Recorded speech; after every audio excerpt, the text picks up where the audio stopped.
Hola, ¿qué tal? Bienvenidos a otra lección de profundización espiritual. En esta sesión, en esta lección veremos el tema 7. Mi nombre es Josué Martínez. Te doy la bienvenida. Si es la primera vez que tú ves alguno de estos clases impartidas por este medio, por esta red social, te damos la bienvenida esperando que puedas ver en los demás videos algo acerca de la palabra de Dios que te llame la atención, pero sobre todo que te hable y que te ponga en comunicación con Dios, que te ponga en contacto con Dios para que puedas saber más de Él, si es que no tienes gran contacto, o definitivamente para saber más acerca de la palabra. En esta lección estaremos viendo temas acerca del compañerismo cristiano, qué es vivir con Dios, qué características de una congregación debe guardarse para que podamos convivir unos con otros. Y pues escrito está en la palabra cuál es la actitud que debemos tener en la iglesia, qué actitud debe reinar en la iglesia, cuál debe ser el sentir, cuál debe ser el actuar en momentos de necesidad, en momentos de angustia, en momentos de gran aflicción. Como iglesia, ¿cómo debemos estar? ¿Unidos? ¿O debemos estar preocupándonos cada quien por lo suyo, cada quien por su situación, por su trabajo, por su familia, por su bienestar, y los demás pues que cada quien vea cómo solucionar sus problemas? ¿Es realmente eso lo que dice la palabra de Dios? ¿Es realmente lo que quiere Dios en su palabra? ¿Nos lo quiere dar a entender? Como antecedente tenemos un par de versículos en Hechos 2 del 42 al 47. Repito, es Hechos 2 del 42 al 47 y Hechos 4 del 32 al 35. Nos dan una idea de cómo empezó esa iglesia a crecer, cómo esa iglesia en un principio pudo sostener a los que no tenían grandes recursos, a los que no tenían trabajo, como en un principio fue que la iglesia fue quien en un mismo sentir pudo otorgar cuestiones físicas, alimento, tal vez un lugar donde dormir, para poder abastecer las necesidades de todo el cuerpo, de la iglesia completa. Dice así, básicamente voy a dar algunas características de lo que viene en 42-47 en Hechos, y después únicamente voy a hacer hincapié en dos versículos de Hechos 4. Entonces, Hechos 2 del 42 al 47, ¿cuáles son las características de la congregación cuando empezó la iglesia, a formarse la iglesia, el cuerpo de Cristo? Perseveraban en la doctrina de los apóstoles. ¿Quiénes eran los apóstoles? Aquellas personas entrenadas por Cristo, las cuales les vació su conocimiento, les mostró quién era Él por medio de milagros, por medio de enseñanzas, por medio de parábolas. Cristo los fue preparando con un propósito. ¿Cuál era el propósito? Poder entrenar, poder multiplicarse espiritualmente, tener hijos espirituales y formar la iglesia. ¿Formar la iglesia para qué? Lo vamos a ver un poquito más adelante. ¿Cuál es el propósito de la iglesia? ¿Cuál es el propósito de Dios al que vivamos en comunión, que todos unidos, un mismo sentir, un mismo sentimiento, una misma idea para podernos ayudar los unos a los otros y poder sobrevivir a situaciones difíciles principalmente? Todos los que habían creído estaban juntos, dice este versículo de Hechos. Vendían sus propiedades y sus bienes, los repartían a todos según la necesidad de cada uno. No eran personas egoístas, a pesar de que tal vez pudieran tener mucho más. No se quedaban sin nada, eso es obvio. Vendían lo que les, vamos a decirlo así, lo que no les quitaba el sustento diario. Y si tenían esa gran bondad, si tenían ese excedente, lo que hacían era repartirlo con quien no tenía las posibilidades, el alimento, la situación para poder vivir dentro de la iglesia, perseverando unánimes cada día en el templo y partiendo el pan en las casas. Eso también tiene dos sentidos. No únicamente compartes tu alimento con el necesitado, compartes la palabra de Dios, que es tipo de pan, si no lo indica en la palabra, que la palabra es, la mencionan también como pan en la palabra de Dios para poderla compartir con el hambriento. ¿Y quién es ese hambriento? El hambriento espiritual, aquel que no haya una salida, aquel que haya únicamente aflicción y que en grandes tribulaciones está y que está sometido al pecado y que no puede vencer y que está totalmente atormentado, como aquellos endemoniados a los cuales Dios pudo rescatar y Dios pudo liberar gracias a su misericordia. ¿Okay? ¿Cuál era el sentir de estas personas? Que si yo tengo y puedo compartir con los que ahora son mis hermanos, con los que ahora yo creo que Dios vive, que Dios tiene algo maravilloso, lo voy a hacer. No con pesar, no con angustia, no diciendo, híjole, yo tengo y pues bueno, voy a tener una casa menos, voy a tener menos recursos. Al contrario, lo da de corazón, con alegría y además lo comparto con aquellos sin ninguna restricción, sin ninguna dolor de corazón, diciendo, híjole, bueno, lo doy, pero no quería darlo, lo doy, pero bueno, es algo que tengo que hacer aunque yo no quiera, ¿no? Al contrario, lo dan con gozo, con gran gozo, sumo gozo, gran alegría. Además, comían juntos con alegría y sencillez de corazón. No es únicamente decir, bueno, ten, aquí tienes 2 pesos, aquí tienes 3 pesos y ve a dónde puedes comer, sino que en comunión comían, convivían con un mismo sentir. Hechos 4, del 32 al 35 también dice, y la multitud de los que habían creído era de un corazón y un alma. Nos vuelve a decir esto, tenían una mente, una forma de sentir, y ninguno decía ser suyo propio nada de lo que poseía, sino que tenían todas las cosas en común. ¿Qué quiere decir esto? Que lo compartían. Aquellos que tenían de más, lo compartían con aquellas personas que no tenían, para poder, vamos a decirlo así, todos tener un mismo nivel. ¿Sí? Todos tener lo necesario, lo básico para poder sobrevivir y sobre todo para poder compartir esa gran alegría y ese gran gozo que tenían al haber recibido a Cristo. Recordemos que esto se da cuando se forma la iglesia, el cuerpo de Cristo, cuando conocen de Él, cuando saben las buenas nuevas, cuando les dicen que se arrepientan de sus pecados, que va a venir un juicio, que va a venir Dios, etcétera, etcétera. Todas estas cuestiones se dan una vez eso. De ellos nace el compartir la situación, no solo espiritual, la física, el alimento, un hogar tal vez. No había, dice en el versículo 34, así que no había entre ellos ningún necesitado, porque todos los que poseían heredades o casas las vendían y traían al precio de lo vendido. ¿Qué quiere decir esto? Que no guardaban nada para ellos.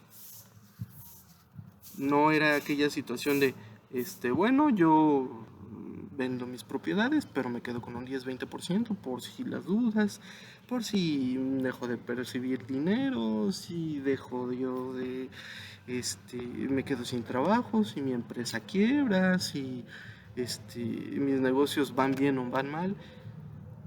Eso que vendí se entrega íntegro a la iglesia para que se disponga para la iglesia, para que se comparta en la iglesia. Yo no voy a decidir qué parte o qué no parte se comparte, qué se queda, qué se va. Yo voy, vendo para después compartir. Punto.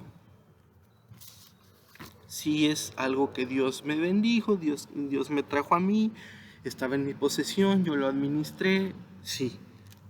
Pero a final de cuentas yo lo comparto con mi iglesia con gran gozo. No porque me obliguen, no porque el pastor haya llegado, no porque Dios, Cristo haya llegado y me haya regañado y me haya dicho, tú con tanto no vas a compartir, tú con tanto ¿qué vas a hacer? ¿No? Al tener contacto con la palabra, ¿qué hacemos? Queremos compartirla, no nos podemos quedar así, no podemos quedar con esta información, con este conocimiento y decir, bueno, pues los que no conocen qué pobres se van a ir al infierno, Dios los va a someter a juicio y los va a mandar al lago de fuego eterno. Bueno, es su problema. Yo y mi familia vamos a estar bien, vamos a estar con el Señor, vamos a estar tranquilos porque hicimos lo que teníamos que hacer. Podemos tener esa actitud Cuando Dios nos manda a hablar con el mundo, nos manda a convivir, a estar en comunión los unos con los otros. Incluso aquí en Romanos vamos a ver una parte donde dice que tenemos que estar bien con el mundo. No debemos estar en conflicto con los hombres del mundo. Pagar bien aunque nos hayan hecho un mal. Es algo tan difícil de hacer, es algo tan complicado porque yo todo me lo tomo personal, porque yo todo creo merecer, porque creo que soy merecedor de todas las bendiciones y bondades que Dios puede dar. Pero ¿qué pasa cuando tengo que perdonar? ¿Qué pasa cuando yo mismo incluso tengo que ofrecer una disculpa cuando me he equivocado y he dañado? ¿Tengo esa actitud humilde? ¿Tengo esa actitud que proviene de Dios? ¿O es más bien una actitud de soberbia? De una actitud de nadie me merece, soy lo máximo, soy todo lo que toco lo convierto en oro y no hay nadie semejante a mí con mi intelecto, con mi fuerza, con mis bienes materiales. Tenemos esa actitud, cuidado, porque realmente andas ceñido de la mano de Dios, realmente andas caminando con Dios.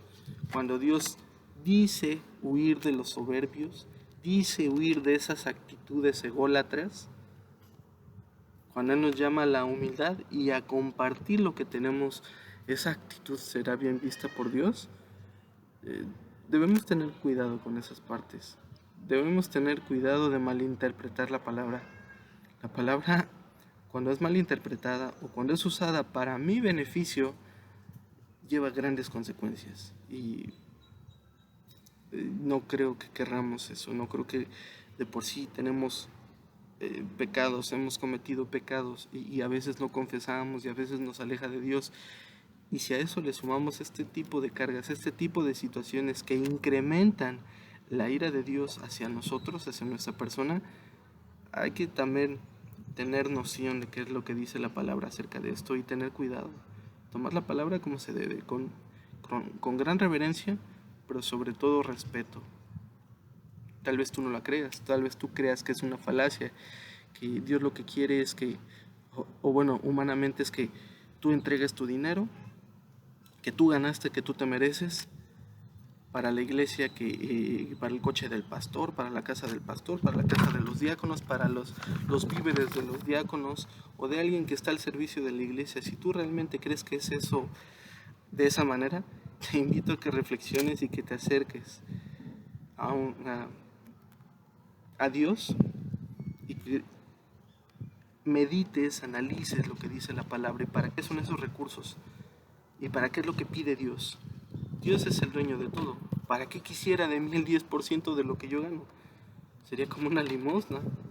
Yo no soy dueño de grandes riquezas. ¿Qué querría Dios de mí? Soy una persona, si yo me creo rico o de cualquier situación así, Dios es el creador, es el dueño de todo lo que yo veo. Cualquier cosa que yo tengo es nada comparado con Dios, con las riquezas que da Dios, tanto físicas como espirituales. Entonces, eso no lleva a nada, no conviene. Entonces, adentrémonos ahora en Romanos 12, que ya trae ciertas características, igual que en Hechos, de la convivencia cristiana. Cómo debe uno actuar, cómo debe uno sentir y qué debe uno pensar. Que habla acerca de los dones. Pero antes de hablarnos de lleno de los dones, menciona dos o tres cuestiones interesantes que mencionaremos a continuación. Bueno, vamos a Romanos 12, viene en el Nuevo Testamento y únicamente nos basaremos desde el versículo 2 al 21. Dice así: no os conforméis a este siglo, sino transformaos por medio de la renovación de vuestro entendimiento, para que comprobéis cuál sea la buena voluntad de Dios, agradable y perfecta. Digo pues, por la gracia que me es dada a cada cual que está entre vosotros, que no tenga más alto concepto de sí que el que debe tener, sino que piense de sí con cordura, conforme a la medida de fe que Dios repartió a cada uno. Porque de la manera que en un cuerpo tenemos muchos miembros, pero no todos los miembros tienen la misma función, así nosotros, siendo muchos somos un cuerpo en Cristo y todos miembros los unos de los otros. De manera que teniendo diferentes dones, según la gracia que nos es dada, si el de profecía, úsese conforme a la medida de la fe, o si de servicio en servir, o el que enseña en la enseñanza, el que exhorta en la exhortación, el que reparte con liberalidad, el que preside con solicitud, el que hace misericordia con alegría. El amor sea sin fingimiento, aborreced lo malo, seguid lo bueno. Amaos los unos a los otros con amor fraternal, en cuanto a honra, prefiriéndoos los unos a los otros, en lo que requiere diligencia, no perezosos,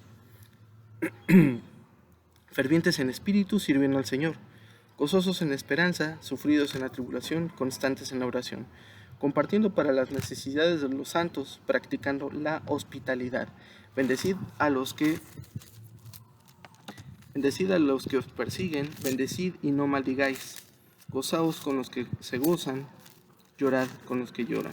Unánimes entre vosotros, no altivos, sino asociándoos con los humildes. No seáis sabios en vuestra propia opinión.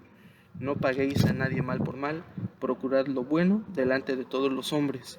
Si es posible, en cuanto dependa de vosotros, estad en paz con todos los hombres. No os venguéis vosotros mismos, amados míos, sino dejad lugar a la ira de Dios, porque escrito está: mía es la venganza, yo pagaré, dice el Señor. Así que si tu enemigo tuviera hambre, dale de comer. Si tuviere sed, dale de beber, pues haciendo esto, ascuas de fuego amontonarás sobre su cabeza. No seáis vencido de lo malo, sino vence con el bien el mal. Aquí nos da varias cuestiones para poder vivir en comunión con nuestros, no solo con nuestros hermanos, al final se dirige ya a personas que viven fuera de el contexto cristiano, de una iglesia, que no tienen idea y que no quieren tener idea de un Dios, que no quieren tener ninguna relación con Dios, pero eso lo veremos más adelante. La primera parte que Pablo nos hace mención es un llamado a la autoevaluación, autoanálisis, autocrítica. ¿Dónde creo que debo estar? ¿Cuál es el lugar que creo debo tomar, que debo tener? ¿Creo que merezco todo? Sí, creo en verdad que yo me merezco absolutamente todo, que soy tan bueno, que soy tan perfecto, que todo lo bueno me debe pasar a mí, que no debo ser puesto en tribulación, que no debo recibir nada malo. En pocas palabras, todo lo bueno me lo merezco, me lo he ganado a pulso. Cuando en la palabra nos dice que no hay bueno ni aún uno solo. Cuando en la palabra nos dice también que cuidado con la mente, cuidado con el corazón, porque de ellos sale lo que tengo dentro. ¿Qué sentimientos tengo? ¿Qué guardo dentro de mí? Eso debo renovarme, mi forma de pensar, mi forma de actuar. ¿Para qué? Para ser cada vez más semejante a Cristo. Para no solo parecerme, sino llegar a actuar. ¿Y por qué menciono esto? Porque más adelante voy a hacer un poquito más énfasis en esta parte. Porque, ¿qué sucede si únicamente hablamos de un Dios poderoso, de un Dios bueno, de un Dios misericordioso, de un Dios lleno de amor, cuando su iglesia no es compasiva, no es misericordiosa, no sigue instrucciones, no se somete a las autoridades? ¿Qué mensaje estaremos dando? ¿Es un Dios ordenado al que tenemos? Sometámonos a un orden, a las autoridades que Dios puso. Tal vez no son las que creemos idóneas o no nos han mostrado ser idóneas. Dios las puso por algo.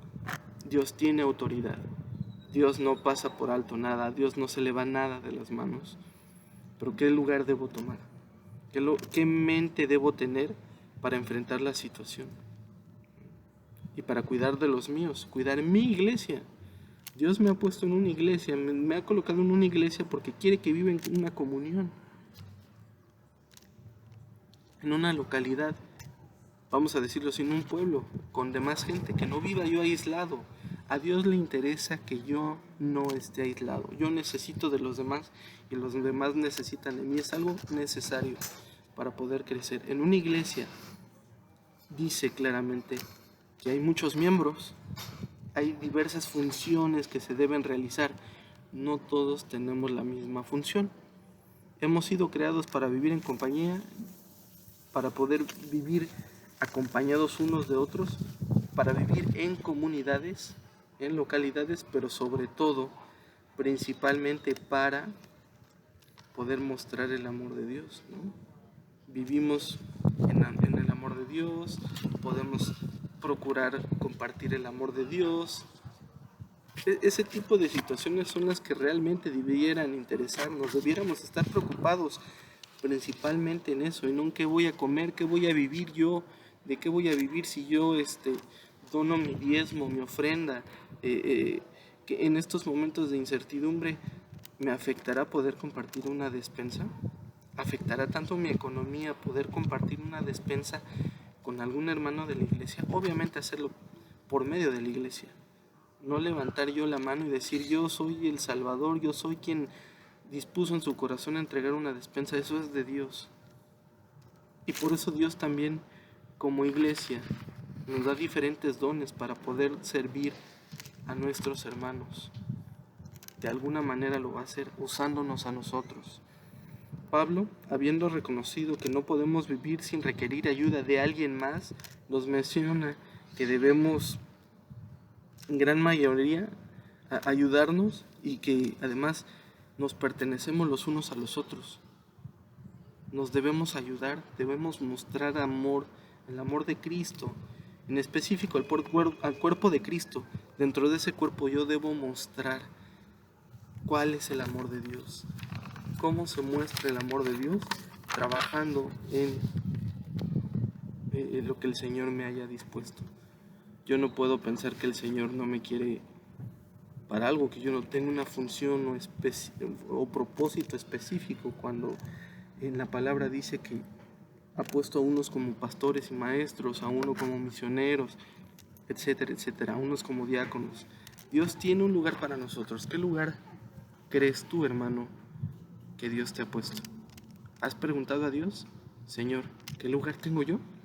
¿O es algo que yo he decidido? Yo quiero estar en este consejo, yo quiero estar en esta misión, yo quiero estar en esta labor, porque yo así lo he decidido, no lo he consultado y no me interesa consultarlo con Dios.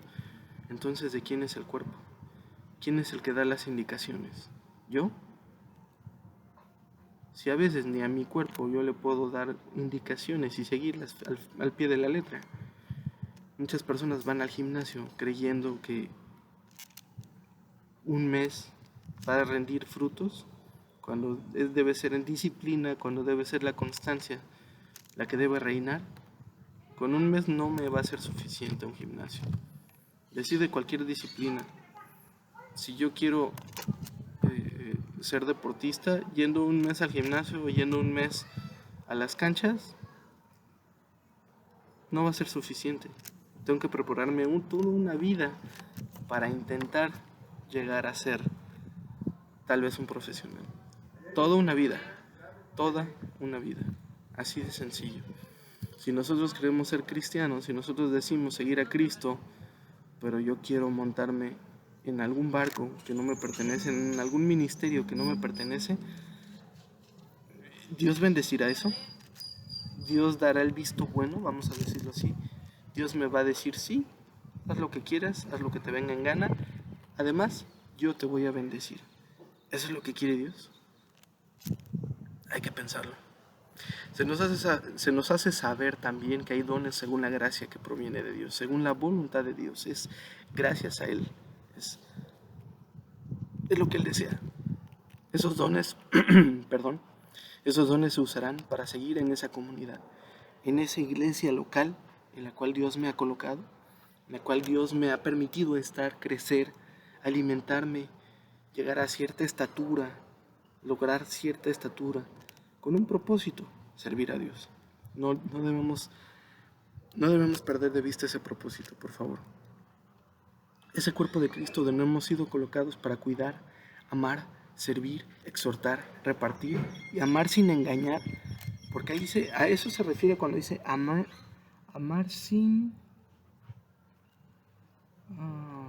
permítanme. El amor sea sin fingimiento, sin mentir, sin hipocresías. Amar sin engaños. Es un amor incondicional. No importa lo que suceda, ese amor va a estar ahí presente. Tal vez no siempre sea capaz de externarlo de una buena manera porque soy humano y soy errático. A veces tengo sentimientos que no me ayudan, a veces tengo ideas, a veces tengo pecado que me aleja de Dios y que lejos de mostrar el amor de Dios, lejos de eso, muestra qué tan humano soy y alejado de Dios, con mi pecado, con mis malas decisiones, con, con mis vicios ocultos que a veces salen a la vista. Debemos buscar, lejos de engañar, buscar amar sin condiciones, pero además ayudar, sin buscar lo nuestro, sin buscar qué voy a recibir a cambio. Bueno, sí ayudo, sí voy a congregarme, sí ayudo en enseñanza, o sí ayudo en proclamación, o sí ayudo en cualquier programa, departamento, como se le llame, ministerios, no importa cómo se llamen, pero yo estoy ahí con el propósito de ver qué saco, qué bien puedo obtener, qué favores puedo obtener, a quién le puedo exhortar, a quién le puedo recriminar después por ayuda, ¿no? Si esa es mi idea, difícilmente voy a obtener algo bueno, difícilmente Dios va a bendecir y Dios me va a decir que ese no es el camino. Dice que amar sin engañar, debemos ser honestos. ¿Por qué en el cuerpo de Cristo necesitamos del amor? ¿Por qué específicamente del amor? Pues como somos humanos, somos imperfectos. Y como somos imperfectos, seguramente en algún momento vamos a hacer algo malo, algo que dañe a nuestro alrededor. Dentro de una familia, como padres, como hermanos, como hijos, nosotros en ese actuar imperfecto dañamos a nuestros padres, a nuestros hermanos, hermanas, a nuestros primos, a nuestros familiares en general. Imagínense con alguien que no conozco, que nunca he convivido, que no conozco a ciencia cierta, o al menos no a detalle. Imagínense mi primera reacción cuando yo me enojo con alguien así. ¿Por qué necesitamos el amor de Cristo en la iglesia? Primero, para evitar dar bibliazos. Primero, para evitar intentar educar de acuerdo a mi percepción bíblica, de acuerdo a mi nublado entendimiento y corto entendimiento, y pensar que lo que estoy haciendo está bien. Primero por eso. Porque con ese amor de Cristo yo puedo ponerme en su lugar y tal vez no entender totalmente por lo que está atravesando esa persona. Pero lo que sí podría ser es tenerle misericordia y decir, tal vez no entienda del todo tu situación, tu contexto, pero no te voy a juzgar. Yo no soy nadie para juzgar, porque no puedo ni con mi vida. ¿Cómo puedo hacerme juez de la tuya cuando ni siquiera puedo llevar la mía por buenos caminos, por buen sendero? Debemos tener cuidado de eso. Como personas que intentamos ser maduras, no podemos emitir un juicio ni de un inconverso ni de un hermano. No sabemos qué batallas está enfrentado. No sabemos qué tanto problema tiene en su vida. No sabemos qué tanto le es difícil crecer. No tenemos idea. No tenemos idea para nada. ¿Qué debemos hacer? Orar por él.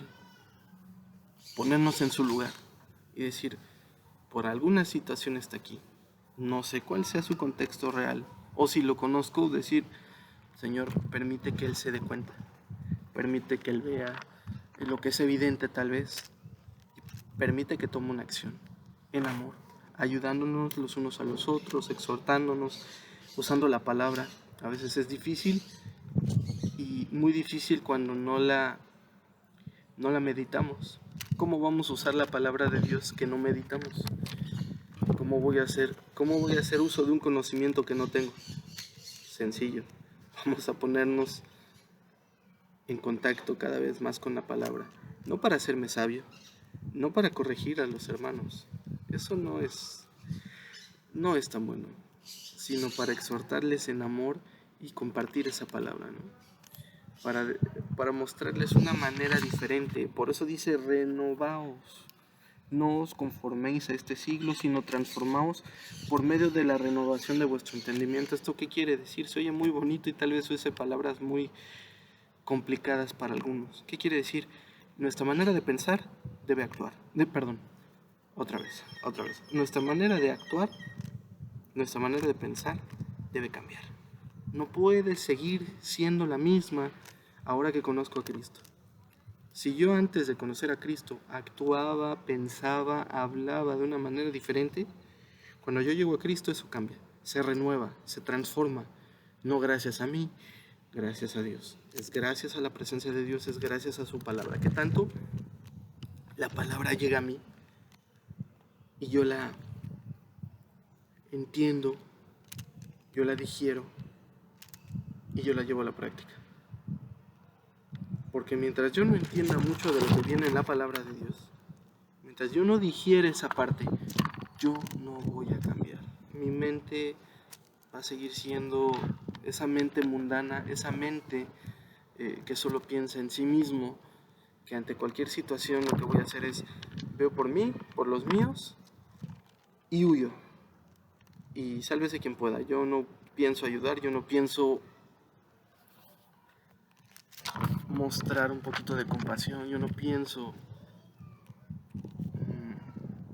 mostrar misericordia ante el que es mi semejante, ¿no?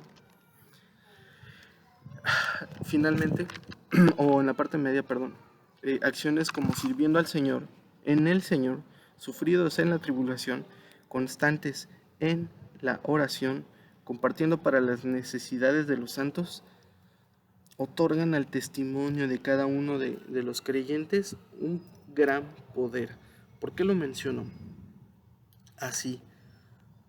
Porque cuando damos la palabra de Dios, cuando compartimos la palabra de Dios, compartimos el Evangelio, sí es poder de Dios. Pero imagínense todo eso sujeto a un testimonio que muestra amor y que no muestra egoísmo, que no muestra que yo quiero acaparar todo lo que Dios tiene para darnos. La gente del mundo así es. No perdamos eso de vista, hermanos. La gente del mundo lo único que quiere es, mientras más tengo, más quiero. Mientras más tengo, menos voy a compartir. Que cada quien vea por sus medios cómo le va a hacer, que cada quien resuelva su problema como sea posible. Eso no es lo que quiere Dios. Lo que quiere Dios es que yo tenga una actitud compasiva, como Cristo lo tuvo con las personas que curó, que alivió. Esa es una manera de mostrar amor. Dios ha tenido misericordia con nosotros y esa misericordia es para compartir.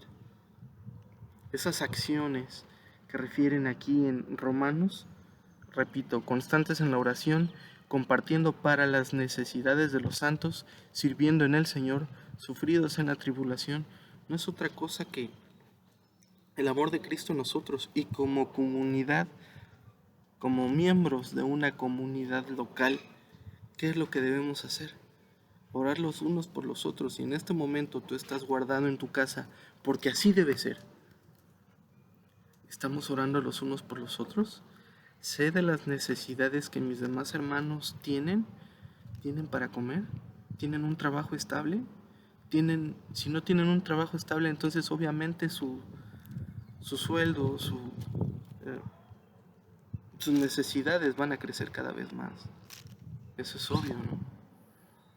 Al estar en esta situación de guardarse, pues, si antes es complicado poder llevar el pan a la casa, imagínense en una situación donde yo no puedo trabajar, donde yo no puedo salir a trabajar, cuánto incrementa mi necesidad, cuánto incrementa mi necesidad de alimentos y sobre todo de confianza en Dios.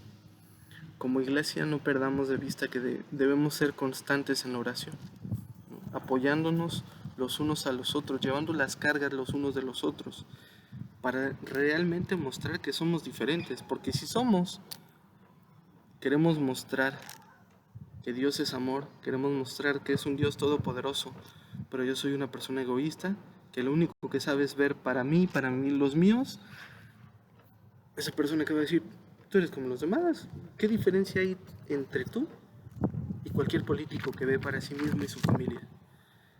Cualquier persona que está dispuesto a robar para salir beneficiado y dejarte mal parado a ti. ¿Qué diferencia hay entre tú, entre yo y esas personas del mundo? Con ese sentimiento egoísta. ¿Qué te diferencia? Nada.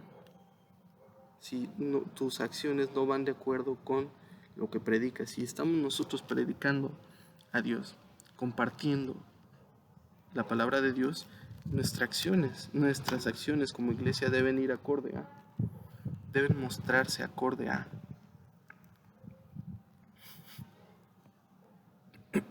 Y entonces sí, como les comento, muestra un gran poder como iglesia. Una iglesia dividida, lejos de mostrar o ser de testimonio para el mundo, mientras hay una iglesia junta, mientras hay una iglesia fuerte, unida, fuerte, no importa qué tan grande sea, el testimonio que puede dar es magnífico, es de gran impacto. ¿Por qué? Porque es la presencia de Dios, no solo en lo que hablo, sino en lo que yo hago. Y entonces sí mostramos al mundo que hay una forma diferente de hacer las cosas, diferente de actuar, de pensar, de actuar ante las ofensas, de actuar ante la situación de enfermedad, de necesidad, de tribulación. Entonces sí, ven las personas una relación en lo que hablo, entre lo que hablo y lo que hago. Qué gran impacto podemos mostrar al mundo cuando eso va junto, cuando hay coherencia. Eso es mostrar coherencia. Puedo equivocarme, no soy perfecto, ok, pero acudir al pronto perdón del Señor, darme cuenta de lo que he hecho mal, estar en constante comunicación con Dios. Dios, tal vez hice algo que yo no noté, tal vez hice algo que yo no percibí, lo pongo en tus manos para que tú lo reveles y lo pongamos a trabajar y cambiemos esa forma y salgamos adelante y mostremos en tu iglesia, con tu amor, con tus personas que has elegido. ¿Por qué nos has elegido? Porque no somos buenos. No somos buenos definitivamente, pero debemos mostrar que vamos tomados de la mano de Dios para cosas buenas, para cosas positivas. El amor de Dios en la congregación nos pone a prueba también para poder cuidar los unos de los otros. A veces es difícil si entre nuestra familia difícilmente queremos cuidar ya cuando son nuestros padres grandes o tenemos alguna tarea así. Decimos, tengo mucho trabajo, estoy cansado, mi rutina es muy pesada, etcétera, etcétera, etcétera. Si nos cuesta trabajo cuidar a los nuestros, insisto, imagínense cuidar a un hermano que necesite cuidados de la iglesia. Pone a prueba nuestro amor definitivamente. También para poder cuidar los unos de los otros en cuanto a oración, situaciones de escasez, situaciones de falta de trabajo, tener paciencia en cuanto a cuándo terminará esto, cuándo volveremos a la normalidad, cuándo Dios permitirá que cada uno de nosotros pueda reingresar a sus actividades y hacerlo como antes de esta situación de pandemia, de tristeza, de noticias terribles, ¿no?, que se han estado compartiendo, porque realmente no son noticias buenas. Lejos de ser noticias buenas, son noticias que desalientan, que desmotivan. También llevar en oración las cargas los unos de los otros. Yo lo había comentado. Si nosotros creemos que con su oración es suficiente, imagínense cuando nos toque a nosotros tener que soportar esa carga. Imagínense qué tan pesada va a ser para mí esa carga. Como iglesia, como un solo cuerpo, ¿qué tenemos que hacer? Estar al pendiente de las necesidades para ponerlas en manos de Dios, pero sobre todo, como cuerpo que somos, como grupo de creyentes que somos, unidos los unos con los otros, dar esa muestra de amor al hermano en tribulación y como respaldo, y decidir que esa prueba y esa tribulación la vamos a superar en conjunto, que ese hermano no está solo y que nos tiene a nosotros como iglesia para poder soportar, para poder darle aliento, para poder exhortar. Tal vez yo no pueda ayudar, tal vez yo no pueda solucionar ese problema, pero puedo ayudar en oración y puedo hacer tal vez que esa carga sea menos pesada de llevar. Puedo compartir hombro con hombro a esa persona en necesidad para poder hacer esa carga más llevadera, ¿no? Y los unos con los otros ir en una dirección, ir hacia el Señor, mostrar lo grande que es el Señor, las maravillas de Dios, pero sobre todo cuán bueno y cuán misericordioso es con nosotros que somos sus hijos. Finalmente, para concluir esta situación de convivencia, de estas actitudes que el cristiano debe tener cuando se congrega, cuando vive en una comunidad, definitivamente Pablo nos deja un mensaje claro y cómo empieza unánimes, un mismo sentir, un mismo pensar, sin soberbia ni altivez, antes bien asociándonos con los humildes, desechando la soberbia y altivez, alojada en nuestro interior. Cuando nosotros somos egoístas, ¿qué sucede? Todo lo quiero para mí. Yo quiero merecerme todo y no quiero compartir. Dios lo que menos quiere es que seamos así, que busquemos ser de un mismo sentir. ¿Cómo? Que yo busque compartir lo poco o lo mucho que Dios me da con mi hermano. No sabemos por qué necesidad está atravesando en este momento. Unámonos como iglesia, no solo para orar, para actuar. Aquellos que pueden actuar, por favor, hermano, acércate a tu iglesia. Ve qué puedes hacer para ayudar. Está bien que oremos, no dejemos de orar, pero ¿qué acciones podemos llevar para poder ayudar como iglesia? Como iglesia, no en nombre, no a título personal, no porque me nació a mí y porque quiero mostrar qué tan bueno soy, no, porque soy parte de esa iglesia y que si yo en determinado momento estoy atravesando cierta tribulación, sería muy agradable que alguien como iglesia se acercara a mí y dijera: hermano, como iglesia sabemos de tus necesidades y te apoyamos mínimamente, porque Dios provee y provee para todos. Sería de gran bendición, pero además nos dejaría grandes enseñanzas, el poder compartir no solo en el gozo, sino también en la tribulación, poder compartir esas cargas los unos con los otros. Y finalmente, ¿cuál debe ser nuestro actuar, nuestro pensar acerca de los no creyentes, acerca de las personas que viven en el mundo? Con los no creyentes, antes de pensar acerca de pagar mal por mal, tomar medidas de venganza, mostrar lo bueno que Dios ha sido para con nosotros. ¿Qué quiere decir esto? Si alguien te ha quitado, si alguien te ha defraudado, lejos de tomar venganza, lejos de ir en contra de él y tomar una acción semejante a la que él cometió,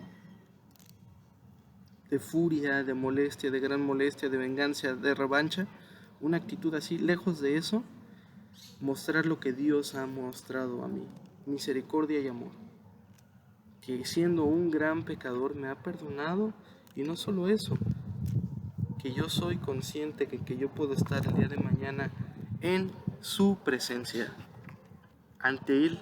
Sí, rindiendo cuentas, definitivamente sí, no me voy a librar de eso, pero no voy a estar alejado de Él. Al contrario, voy a estar cerca de Él y voy a estar sirviendo con un propósito.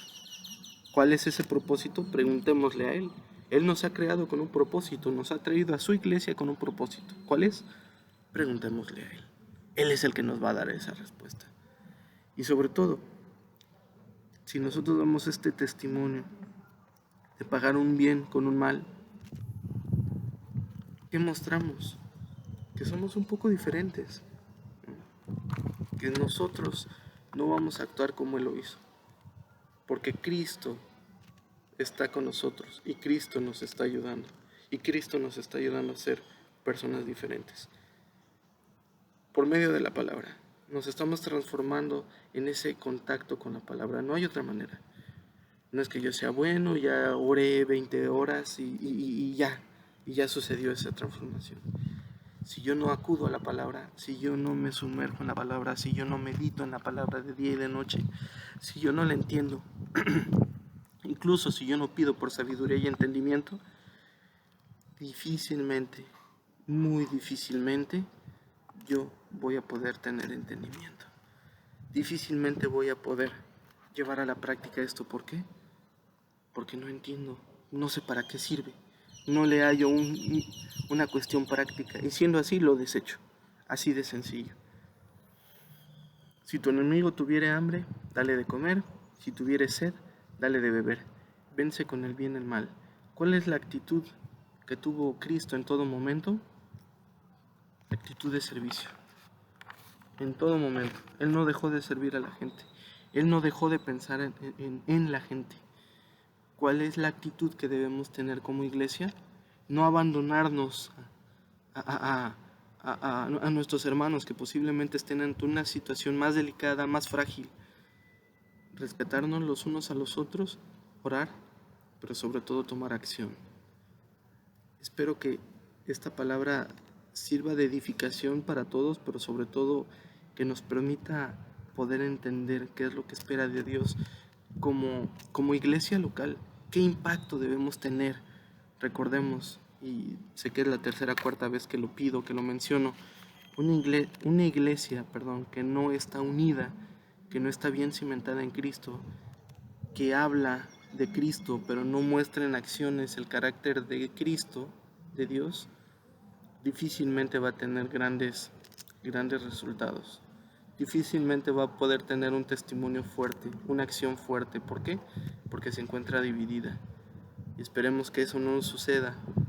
Esperemos que eso no esté pasando en la iglesia actual. Porque una iglesia dividida, ¿qué testimonio puede dar? ¿A quién le puede servir eso? A nadie. Esperamos que esta parte de reflexión, de meditación te sirva. Y a ti que eres nuevo, que esta es la primera vez posiblemente que puedas tener acceso a este tipo de clase, meditación, te invito a que en Iglesia Bautista Betel observes los videos que están ya disponibles, sobre todo, y que puedas acercarte cada vez más a la palabra y que puedas tú rendir tu vida a Cristo, pero sobre todo tener una comunión con el único que nos salva y el único que quiere el bien para nosotros. Espero, hermano, que esta palabra sea de edificación para todos nosotros y esperemos la siguiente clase, esperemos la siguiente mención para estar atentos y sobre todo que nos sirva de edificación a todos. Les deseo una muy buena noche.